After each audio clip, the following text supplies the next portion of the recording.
Hi, I'm Tim. Welcome to Watchbox, and thanks for logging on. If you love this watch, email me, tmosso at thewatchbox.com. Your purchase and pricing email question line for buying this or any watch you see on any Watchbox platform. Reach out to me directly. It's in the description below, tmosso at thewatchbox.com. Today, we are discussing a lovely A-series, circa 1998 Rolex Oyster Perpetual Cosmograph Daytona. Reference 16520. This is from the much-loved and highly collectible emerging vintage Zenith power generation of the Rolex Daytona. 40 millimeters in stainless steel. The watch is familiar in profile as it measures a trim and wearable 12.5 millimeters thick. From lug to lug, 47 millimeters include the solid end links of the bracelet 78390A, and you've got a span across the wrist of 50.5 millimeters with a 20 millimeter spacing between the lugs. Now this one is exceptionally fresh and wears like it. As you can see on my 16 centimeter circumference wrist, handsome, contemporary. There hasn't been a whole lot of change in the style of the Daytona since the automatic model bowed in 1988, which is to say, though this is a vintage watch, it allows you to wear it and look like you're wearing it as a modern timepiece. Not only does it look almost identical to the current model, but with a sapphire crystal 100-meter water resistance, chronometer certification, 40 millimeter case, and of course automatic winding. This generation of the Daytona is also functionally identical to a modern watch, so you don't have to baby it the way you typically do with vintage timepieces.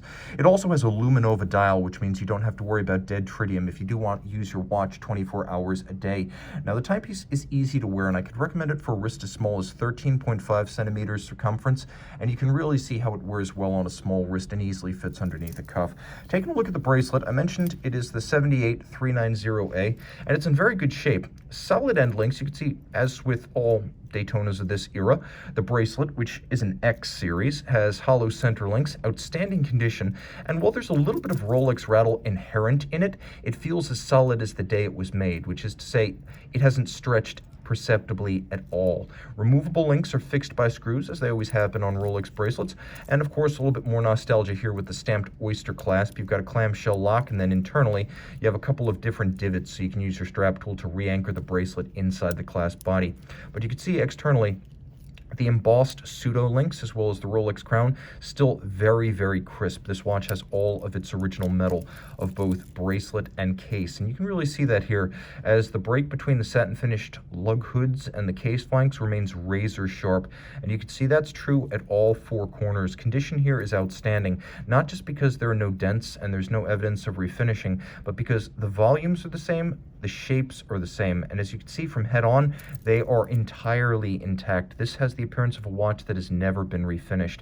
Screw down crowns, Rolex triplock crowns, screw down pushers, 100 meters water resistant, still able to pass the water test today, and you can see another sign of a very intact Daytona, as the bezel is filled with lacquer, and all of these little wells for the indices, the numerals, the letters, they are full. They aren't dulled, they aren't hollowed, there's no reduction of definition. This is an outstanding example of this watch.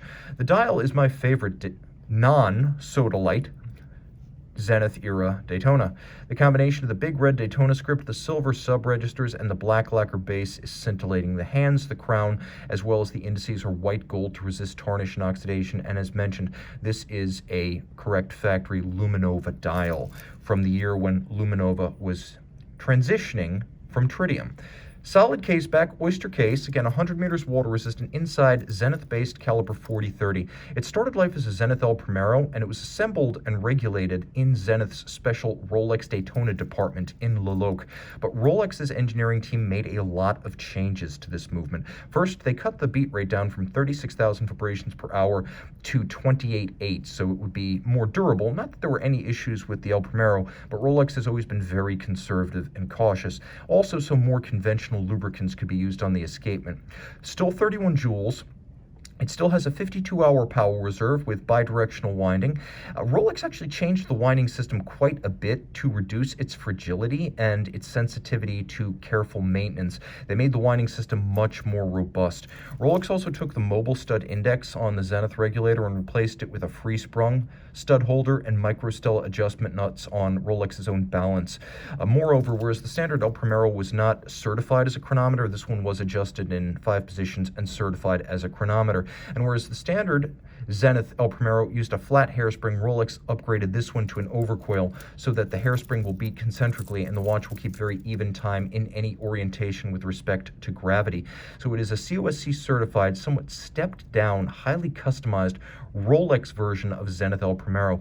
It has a column wheel and a lateral clutch, just like the El Primero does, which means thanks to the column wheel, it has a very crisp engagement.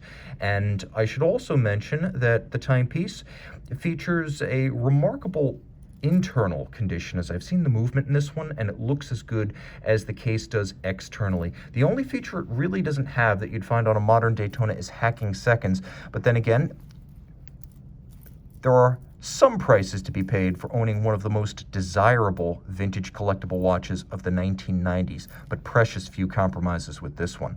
Reach out to Tim Mosso at thewatchbox.com for purchase and pricing. And we're back with the Zenith Daytona by night. As you can see, factory Luminova dial.